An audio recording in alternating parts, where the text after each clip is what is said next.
Hello everyone, I am Radha Khanagwal. Welcome to my YouTube channel. Today I am going to teach you about non-alignment movement.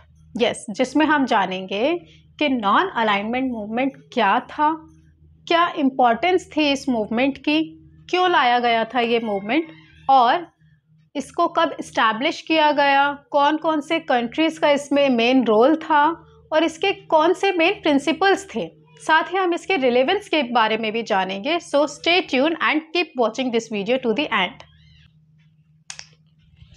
नाम non alignment movement जिसे बोला जाता है और हिंदी में इसे कहते हैं गुट निरपेक्ष आंदोलन। मैंने वर्ल्ड वॉर सेकेंड कराया और ये भी बताया था कि जैसे ही वर्ल्ड वॉर सेकेंड ख़त्म हुआ उसके ठीक तुरंत बाद शीत युद्ध शुरू हो गया था। शीत युद्ध किसके बीच हुआ था?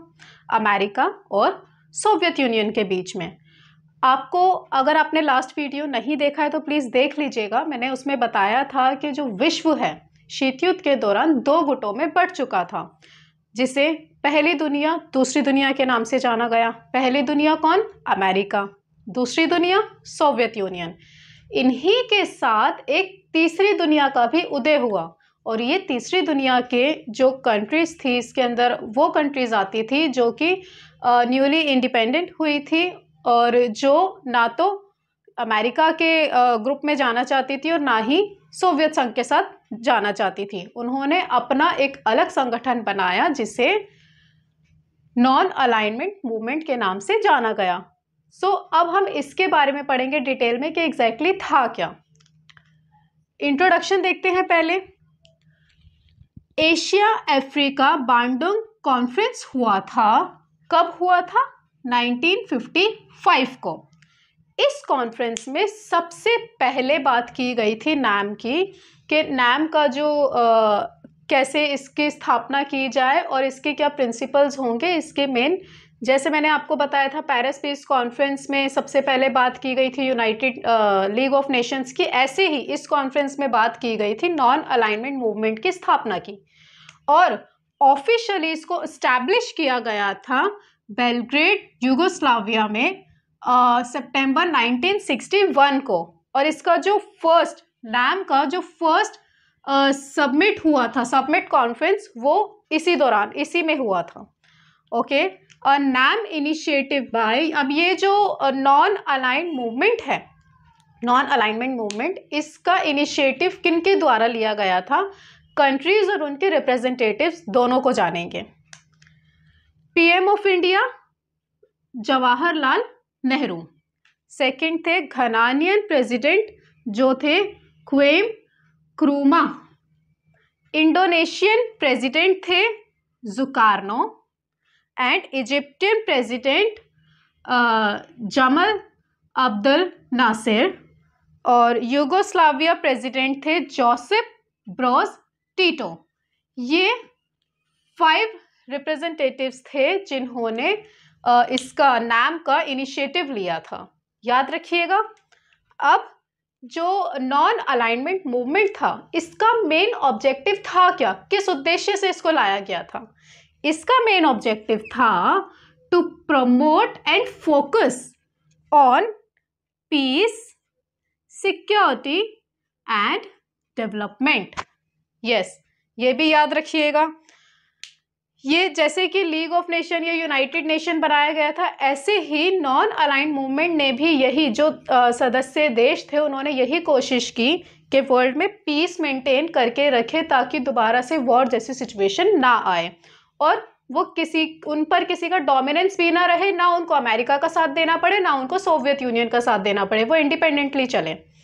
सिक्योरिटी एंड डेवलपमेंट, अब वो सिक्योरिटी पे भी फोकस कर रहे थे और डेवलपमेंट पे भी, क्योंकि इसके अंदर सारी डेवलपिंग कंट्रीज थी या फिर अंडर डेवलप्ड कंट्रीज थी। ये था इसका मेन ऑब्जेक्टिव। अब जो टर्म है ये नॉन अलाइनमेंट मूवमेंट, ये जो टर्म है, इस टर्म का जो फर्स्ट अपीयरेंस था वो 5th कॉन्फ्रेंस में हुआ था। कब हुआ था? 1976 में। याद रखिएगा।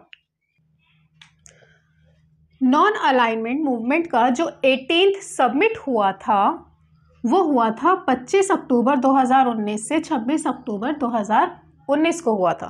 ओके, और कोविड-19 की वजह से जो नेक्स्ट जो NAM ऑनलाइन सबमिट हुआ इसके बाद वो हुआ था 4 मई 2020 को। द प्रिंसिपल्स ऑफ NAM, अब नॉन अलाइनमेंट मूवमेंट के जो प्रिंसिपल्स थे अब वो देख लेते हैं। Mutual respect for each others territorial integrity and sovereignty, कि जो भी सदस्य देश है NAM के अंदर वो एक दूसरे की टेरिटोरियल इंटीग्रिटी एंड सॉवरेनिटी की रिस्पेक्ट करेंगे।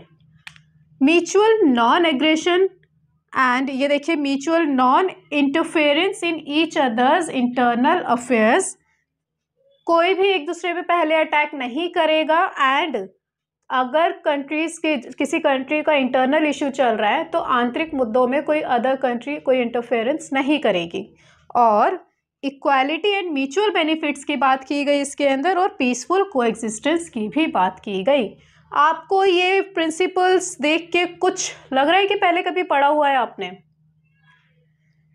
ये 5 प्रिंसिपल्स पंचशील समझौते से लिए गए थे जो इंडिया चाइना के बीच में हुआ था। यस, याद रखिएगा, बहुत इंपॉर्टेंट है। कई बार क्वेश्चंस आ जाते हैं कि आपको क्वेश्चन दे देंगे कि NAM में जो प्रिंसिपल्स हैं कौन कौन से प्रिंसिपल हैं, और आपको उसमें बताना पड़ेगा कि ये NAM का प्रिंसिपल है या नहीं, या पंचशील समझौते का कौन सा प्रिंसिपल है या नहीं, ऐसे भी क्वेश्चन आ जाते हैं, तो याद रखिएगा।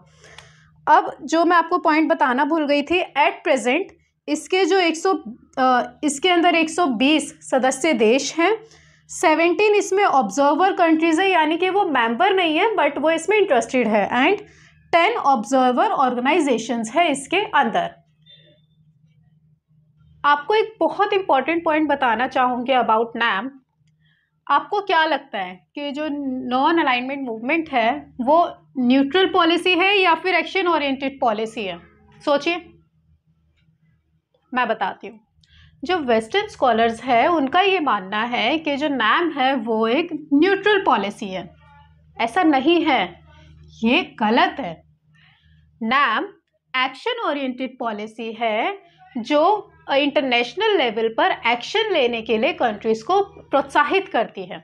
ये बहुत इंपॉर्टेंट पॉइंट था, ज़रूर याद रखिएगा।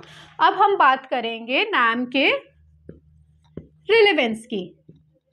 जितना महत्व ये तब रखता था, जितना इम्पोर्टेंट ये तब था जब शीत युद्ध चल रहा था, उतना ही ज़्यादा इम्पोर्टेंट ये आज भी है।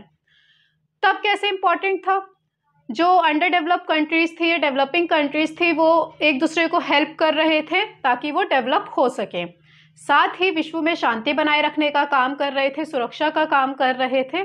ऐसे ही आज भी ये काम कर रहे हैं, टेररिज्म जैसी एक्टिविटीज़ को ख़त्म करने के लिए काम कर रहे हैं, और कोविड-19 जैसे जो पेंडेमिक है, कोविड-19 पेंडेमिक के लिए भी ये काम कर रहे हैं ताकि इसको पूरी तरीके से ख़त्म किया जा सके या इस प्रॉब्लम को सोल्यूशन कुछ ना कुछ निकाला जा सके। So this is the basic detail about non alignment movement. I hope आपको अच्छे से क्लियर हो गया होगा। अगर आपको कुछ भी डाउट हो आप कमेंट करके पूछ सकते हैं। वीडियो को लाइक कीजिए, शेयर कीजिए और कमेंट करके सजेशन ज़रूर दीजिएगा, और बेल आइकन को ज़रूर प्रेस कीजिए ताकि अपकमिंग वीडियोस की नोटिफिकेशंस आपको मिलती रहे, और मेहनत करते रहिए क्योंकि किनारे तब तक ही अच्छे लगते हैं जब तक बाढ़ नहीं आती। Thank you for watching this video.